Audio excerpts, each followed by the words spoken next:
పూర్వపు దండకారణ్యంగా చెప్పుకునే ఇప్పటి ఒంటిమిట్ట ప్రాంతంలో తిరుగాడిన సీతారామ లక్ష్మణుల ఆలయం 16వ శతాబ్దంలో నిర్మించబడింది. చోళులు విజయనగర సామ్రాజ్యాది నేతల చేతిలో అందమైన శిల్పకళతో చెక్కబడిన ఈ ఆలయ నిర్మాణమే ఓ ప్రత్యేకతను సంతరించుకుని ఉంటుంది. జిల్లా కేంద్రంగా చేస్తామని ఆనాడు అన్ని పార్టీలు చేసినాయి. మూడు ఎత్తైన గోపురాలతో హనుమంతుడు లేని రామాలయంగా దేశవ్యాప్తంగా నిలిచింది. సమైక్య రాష్ట్రం డివైడ్ అయ్యాక ఆంధ్ర భద్రాద్రిగా పేరొందింది. ప్రపంచంలో మరెక్కడా లేని విధంగా నవమి నాడు కాకుండా పున్నమి వెలుగుల్లో రాత్రిపూట చతుర్దశి నాడు ఇక్కడ రాములవారి వివాహ వేడుక జరుగుతుంది. పున్నమి చంద్రుడు కల్లారా చూసేందుకే ఈ వివాహం ప్రత్యేకంగా జరుగుతుందని పురాణ చరిత్ర చెప్పే సత్యం. అలాంటి కోదండ రామాలయానికి ఇప్పుడు ప్రధానమైన చిక్కు చిప్పడిందట.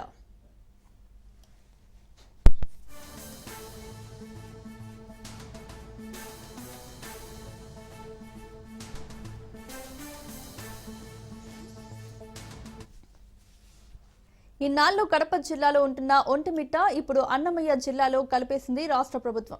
అయితే ఇక్కడ కలిసింది ఒంటిమిట్ట కాదు కానీ ఒక జిల్లా భావోద్వేగం, ఒక ప్రాంతం పరువు ప్రతిష్ట.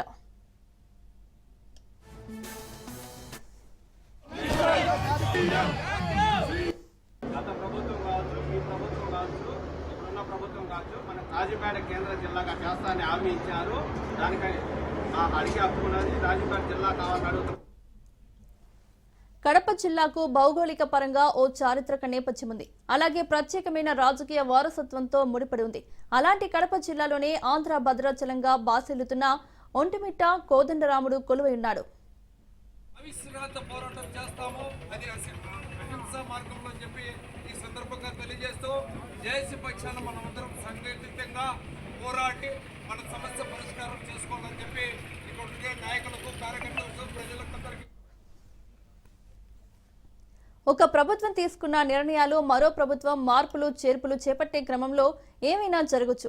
ఇటీవల కూటమి ప్రభుత్వం రాష్ట్రంలో పరిపాలనా సౌలభ్యం మరింత మెరుగుపరచడానికి మరో 3 జిల్లాలను ఏర్పాటు చేసింది. మిగతా జిల్లాల పరిస్థితి ఏమో గానీ కొత్తగా ఏర్పడిన అన్నమయ్య జిల్లాలో మరోమారు చీలికలు రావడంతోనే అసలు సమస్య ఎగసిపడింది. 6 నియోజకవర్గాలుగా ఉన్న అన్నమయ్య జిల్లా 3 అసెంబ్లీ స్థానాలతోనే సరిపెట్టుకోక తప్పలేదు. జిల్లా నైసర్గిక స్వరూపం మార్చుకోవడం కోసం అన్నమయ్యలోకి కడప జిల్లాలోని సిద్ధవటం, ఒంటిమిట్ట మండలాలను కలిపింది రాష్ట్ర ప్రభుత్వం.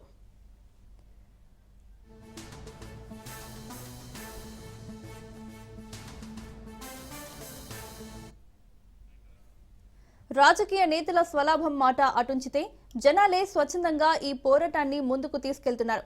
రాష్ట్ర ప్రభుత్వ నిర్ణయంపై పెద్ద ఎత్తున నిరసన కార్యక్రమాలు చేపట్టారు. పార్టీలకు అతీతంగా జేఏసీలు ఏర్పాటై ఉద్యమిస్తున్నారు. ఉంటే కడపతోనే ఉంటామని నిక్కచ్చిగా తేల్చి చెబుతున్నారు. రాష్ట్ర ప్రభుత్వం ఈ 2 మండలాల నిర్ణయాన్ని వెనక్కు తీసుకోవాలని డిమాండ్ చేస్తున్నారు.